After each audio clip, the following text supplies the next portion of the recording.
Tangga ke bawah tanpa ujung. Pernah ngalamin kejadian aneh di tempat umum yang seharusnya aman? Gue pernah di sebuah gedung parkir bawah tanah pusat perbelanjaan. Tapi entah kenapa, tangga yang gue turunin hari itu kayak bawa gue ke tempat yang bukan dunia. Gue lagi nyari parkiran motor. Biasanya naik lift, tapi waktu itu liftnya mati. Jadi gue pakai tangga darurat yang jarang dipakai orang. Tangga beton sempit, lampunya redup. Gue turun 1 lantai, 2 lantai, 3. Tapi anehnya nggak ada suara kendaraan sama sekali. Harusnya kan udah masuk ke area parkir. Gue turun lagi, dan lagi, dan lagi. Tapi nggak nemu lantai. Cuma tangga. Terus, gue mulai ngerasa ada yang nggak beres. Dinding mulai lembab, lampu makin remang, dan bau anyir mulai kecium. Gue berhenti, dengar langkah kaki dari atas. Gue panggil satpam, tapi nggak ada jawaban. Cuman suara langkah itu makin deket. Gue mulai panik, naik cepat, tapi setiap kali naik, gue tetap ada di lantai yang sama. Nomor di pintu darurat hilang. Tiba-tiba, di ujung tangga atas muncul sesosok tubuh. Bukan manusia, badannya tinggi, kepalanya nunduk. Bajunya seperti satpam, tapi warnanya kehitaman. Tangannya megang peluit yang basah, tetesin darah. Dia tiup peluitnya. Suara tajam nyaring menusuk kepala. Gue langsung lari turun berharap ada pintu keluar. Akhirnya di lantai paling bawah ada satu pintu besi setengah terbuka. Gue dorong dan gue langsung jatuh ke lantai parkir. Tapi pas nengok ke belakang, gak ada pintu. Cuman dinding beton polos, seolah nggak pernah ada tangga di sana. Sejak hari itu, tiap gue ke parkiran gedung, gue selalu pakai lift. Karena gue nggak tahu kalau sekali lagi turun lewat tangga itu, apa gue bisa balik ke dunia ini. Setelah kejadian itu, gue pikir semuanya udah selesai. Tapi ternyata, itu baru awal. Beberapa minggu kemudian, gue mimpi aneh. Dalam mimpi, gue berdiri di parkiran yang sama tapi kosong, sepi. Lampu-lampunya kedip-kedip, dan suara peluit itu kedengeran lagi. Nyaring banget. Tapi kali ini datang dari balik dinding beton. Besoknya rasa penasaran gue nggak bisa dibendung. Gue balik ke sana. Masuk lewat tangga biasa. Siang hari, ramai dan aman. Tapi pas gue jalan ke pojokan lantai B3, tepat di tempat dulu gue jatuh keluar dari pintu misterius itu, gue lihat sesuatu yang bikin merinding. Ada bekas garis pintu di tembok. Retakan samar membentuk bingkai persegi. Gue yakin banget itu tempat pintu besi kemarin. Tapi sekarang, udah jadi dinding. Gue jalan lebih dekat. Tempelin tangan gue ke sana. Dingin, lembab. Dan tiba-tiba, gue dengar suara langkah kaki dari belakang. Gue noleh, gak ada siapa-siapa. Tapi suara itu terus jalan, ngelewatin gue, padahal gak ada orang. Kayak langkah kaki dari dunia lain. Lalu dari balik tembok itu gue dengar bisikan pelan banget. Kamu belum selesai. Malamnya mimpi itu balik lagi, tapi kali ini tangga itu nggak turun, melainkan naik. Dan di atas sana, gue lihat sesuatu yang lebih mengerikan dari yang pernah gue bayangkan. Gue sadar ini bukan cuman gangguan. Ini kayak undangan, seolah tempat itu manggil gue kembali. Setelah mimpi itu, gue mulai kepikiran, kenapa suara peluit dan sosok berseragam itu terus muncul? Apa ada kejadian yang berkaitan sama tangga itu? Akhirnya, gue cari info ke satpam gedung. Gue nanya pakai alasan pura-pura nostalgia tentang cerita lama gedung ini. Salah satu satpam senior, Pak Hadi, mendadak diam waktu gue sebut tangga darurat barat lantai B3. Mukanya berubah. Terus dia bilang pelan, "Masih ada yang manggil dari sana, ya?" Gue langsung kaget. Ternyata tahun 2004 pernah ada insiden. Seorang petugas keamanan, Pak Barlan namanya, meninggal karena terjebak di tangga darurat waktu gedung mati listrik. Nggak ada yang nemuin dia sampai 2 hari. Pas ketemu, kondisinya nggak wajar. Jasadnya berdiri tegak, matanya terbuka, dan peluitnya nempel di mulut. Tapi yang paling aneh, kata Pak Hadi, tangga tempat dia ditemukan nggak pernah ada dalam denah resmi gedung. Bahkan sekarang pun, tangga itu nggak bisa diakses. Tapi kadang, ada yang bilang masih lihat pintunya, kata Pak Hadi sambil menatap gue lama. Gue tahu ini bukan sekadar arwah penasaran.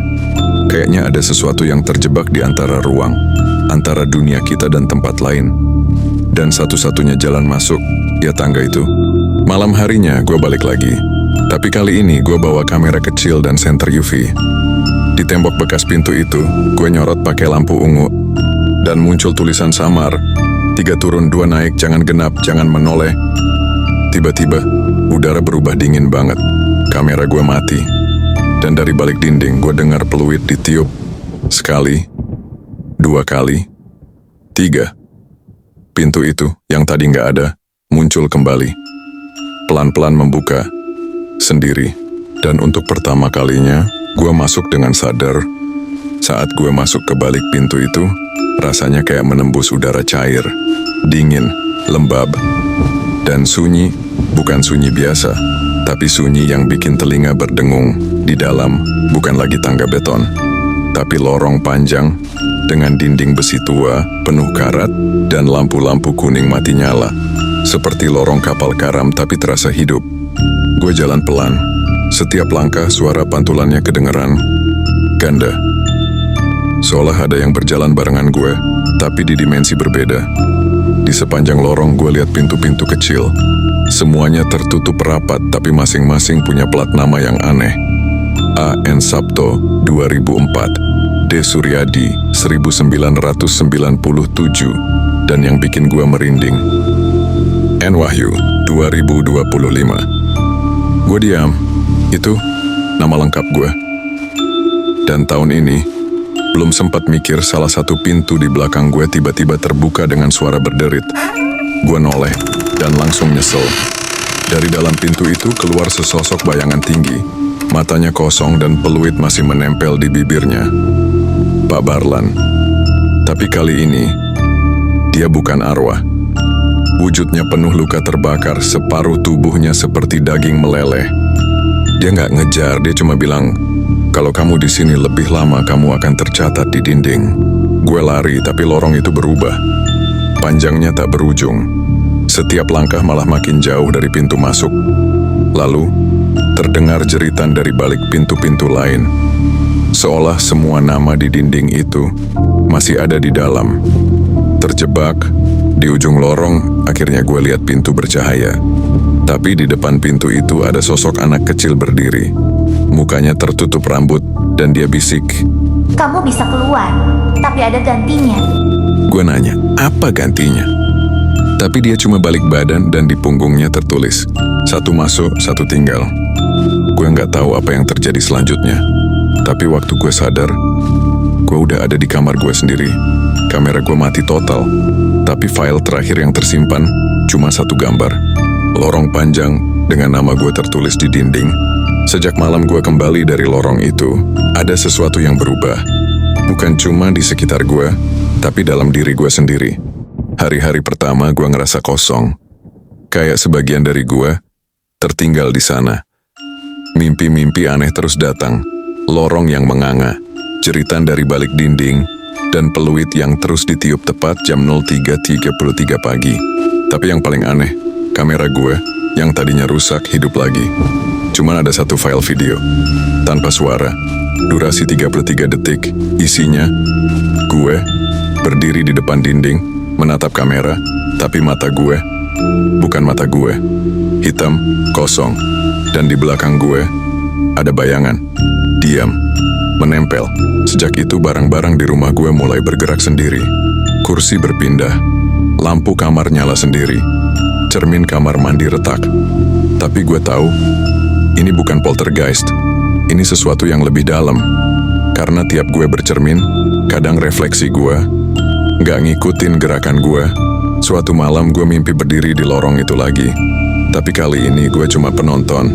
Yang berjalan di dalam adalah orang lain, teman kampus gue, tetangga, adik kelas SMA, dan setiap kali gue mimpi itu, besoknya ada yang hilang dari kehidupan mereka. Mendadak pindah, depresi berat, bahkan ada yang hilang kontak. Gue mulai sadar, lorong itu bukan hanya perangkap, tapi pintu yang terus menarik korban baru. Dan yang gue bawa keluar adalah tanda. Ada bisikan yang terus muncul setiap malam. Kamu yang membuka, kamu yang harus mengisi. Karang, setiap kali gue ngelewatin gedung itu, suara peluit terdengar lagi. Tapi bukan cuma dari dalam. Kadang, suara itu ada di saku jaket gue. Karena tanpa sadar, peluit Pak Barlan ikut keluar bersamaku, dan tiap malam gue ngerasa lorong itu makin dekat, makin nyata, sampai suatu saat nanti akan ada yang gantiin gue. Kamu mungkin... Terima kasih.